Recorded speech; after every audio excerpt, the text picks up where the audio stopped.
في غمضة عين في غمضة عين الأهلي زحر من الصدارة وتصدر هو الدوري. الأهلي اللي عمال بيلعب في جميع البطولات، في كأس العالم للأندية وفي دوري الأبطال وفي كل بطولات اللي خلقها ربنا، أول ما بيجي للدوري بيزيح الكل ويقعد في مكانه ويتربع على عرش الدوري. والأهلي لما بيركب وبيدلدل رجليه والكلام يوصل لكل جماهير الكرة المصرية. أما بقى بلونة إمام عاشور ففي كلام كتير عليها، بس الكلام اللي هقوله والكلمتين اللي هقولهم دول يوصلوا لكل جماهير الكرة المصرية عشان نقطة ومن أول السطر. هو إمام عاشور في الماتش اللي فات زملكاوي قلبا وقالبا وبيرمي تيشيرت الأهلي على الأرض، ولا هو النهارده اهلاوي وبينفخ البالونه البيضاء عشان الزمالك؟ ما ترسونا على حل يا جماعه، ما تركزوا بقى في ورقتنا. ده الاهلي شالنا خالص ونطرنا في غمضه عين من صداره الدوري، ما سابناش نتهنى 24 ساعه ورجع لمكانه، لانه ما ينفعش يبقى غير الاول. وكلمتين عايزهم يوصلوا لكل اللي بيقولوا الاهلي بيتجامل وبيكسب بالتحكيم. بقالنا اسبوعين عمالين بنذيع في فيديوهات، واخرهم كانت فيديوهات بتقول مش عايز اتكلم ولا اعيد الكلام، لكن مش هو اللي بيكسب بالتحكيم، ده طلع ان احنا. لكن النهارده تعالى بقى اتفرج على هدف لأسامة ابو علي وهدف اول بيتلغي. فين يا جماعه؟ فين اللي بيتجامل يا جماعه؟ فين الاهلي اللي بيكسب بالتحكيم لما هو الهدف الاول وهو كان بقاله اداؤه يعني مش ولا بد، وكل جماهيره عارفه كده وكل بيتفرج كوره عارف كده، والنهارده يجي اول هدف ليه؟ طب ما يسيبه. لغاه، رجع للفار قال لك فاول ولغاه، عيط ودبدب في ارض الاهلي ولا الاهلاويه وقال لك التحكيم وانسحب واحنا هننسحب بالماتش. جاب هدف اول تاني قفشه وجاب هدف يعني في منتهى الروعه لامام عاشور. مفيش اي كلام النهارده يتقال على بالونه، وعلى فكره ده احتفال موجود. انا عارف ان في كثير من جماهير الكره المصريه ومنهم جماهير اهلاويه بيقول لك احنا مش عايزين الاحتفال ده، من حقك، لكن هو احتفال موجود ولا يلغي ابدا ولا ينفي جمال الهدف اللي جابه النهارده امام عاشور ويعود لمستواه من جديد كلاعب كوره. اولا انا راجل بحب الكوره، بحب اتفرج على الكوره الحلوه، ما بحبش اتكلم في اي حاجه تانية خارج الكوره. جول امام عاشور جول حلو، تركيز امام عاشور في الهدف حلو، اللي عمله بعد الهدف مش هتكلم فيه كتير، بس عندي كلمتين وعايز اخد رايكم في الكلمتين دول. انا عارف حبكم وتقديركم لريمي وسيمو، بس لما احب اخد رايك في حاجه اتمنى انك تشاركني الراي. النهارده اللي امام عاشور عمله بعد الهدف او الاحتفال اللي عمله بعد الهدف، طبعا اتعمل كتير زي ما قال ريمو، عملوا كتير وعملوا البيليه وعملوا اكتر من لاعب، لو اتفرجت عليه هتلاقيه عمل نفس الاحتفال ده.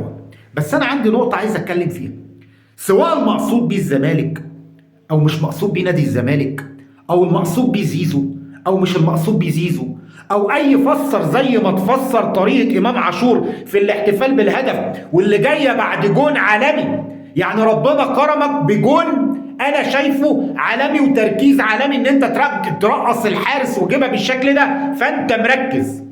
بس في حاجه لازم يفهمها امام عاشور، احب اقولها له كرساله، لا انا باخده ان هو اهلاوي او زملكاوي، انا باخده كلاعب كوره. عايزك تشوف اي لاعب على وجه التاريخ في مصر يا امام عاشور، يعني لعب في الاهلي او لعب في الزمالك او انتقل من الزمالك للاهلي او العكس، وعمل الشويتين دول اللي هم استفزاز المنافس سواء باحتفالات او حتى مش هقول لك استفزاز المنافس، التركيز في السوشيال ميديا انها تبتدي بعد المباراه تتكلم عنه الاسبوع قدام، او ان البرامج تقعد تتكلم عنه الاسبوع قدام. فكرني بلاعب كان بيلعب في الاهلي او الزمالك او اي نادي في مصر، او زي ما قلت لك كده انتقل بين الناديين، عمل الحاجات دي وفضل موجود باسمه وبقيمته وبفنياته داخل الملاعب. يعني لما تيجي تكلمني مثلا عن محمد ابو تريكه، عمركم شفتوا محمد ابو تريكه بيعمل زي ما بقول الحشاكيل دي في اي حاجه؟ يعني عمركم شفتوا التنتيش ده او ان انت تقرب من جمهور ناديك على حساب جمهور المنافس باي اسلوبا كان؟ عمركم شفتوه عمله؟ لا. لذلك تلاقيه محبوب من جماهير الناديين وتلاقي اسمه دايما فوق. يعني تلاقي هي مش مجرد محبه الجمهورين بقى هنا وبس، لا ده تلاقي دايما اسمه فوق ودايما خطواته المستقبليه فوق. وقيس برضو على كده على كابتن زي محمد عبد الشافي. انا اسف انا طولت عليكم. لاعب زي محمد عبد الشافي في نادي الزمالك، هل يختلف عليه اتنين؟ لا. ويفضل في الملاعب قيمته فوق، ولما يخلص كوره تلاقيه برضه لما بيجي على شاشة التلفزيون الناس بتقعد قدامه كده وكأنها بتتفرج على فيلم سينما، بيقعدوا يتفرجوا عليه. ليه؟ لأنه هو كسب احترام سواء جمهور ناديه أو احترام جمهور المنافس بالأدب والاحترام والفنيات والأداء داخل الملعب فقط، ودي مهمته كلاعب كورة. دي كانت نصيحتي، أنا آسف إذا كنت طولت فيها، ويا ريت الناس تشاركني رأيي لو شايفين الكلام اللي أنا بقوله غلط. كلمة بس أخيرة يعني عشان ما نبقاش بنشد السلخ. انا ما بشد السلخ. انا برضه ايوه كلامك صحيح وعلى عيني وراسي واتبناه كتير من الجمهور، بس عايز اقول النهارده يعني ان امام عاشور بيعود لمستواه، ومش عاوزين نسمح للي مش عايزه يلعب كويس، لان احنا من مصلحتنا. هتقول لي انت ما اعرفش ايه، انت متزملك، انا ماليش دعوه بالكلام ده يا حبيبي، انا ماليش دعوه بالكلام ده. انا بتفرج على كوره. امام عاشور لاعب محترف بيلعب دلوقتي في الاهلي، بيأدي ومستواه بيتحسن. بالنسبه لاحتفاله، هو احتفال موجود وانا شفته شخصيا مره واثنين وثلاثه، لكن واستغربت ان ايه اللي بيحصل. بنتكلم عشانه يا ريمو، عشان يركز في الملعب يا ريمو. يركز مع الكوره. يركز مع الكوره، ما يجيبش بالونه ويستعد ويحطها معاه ويعمل كده، ماشي.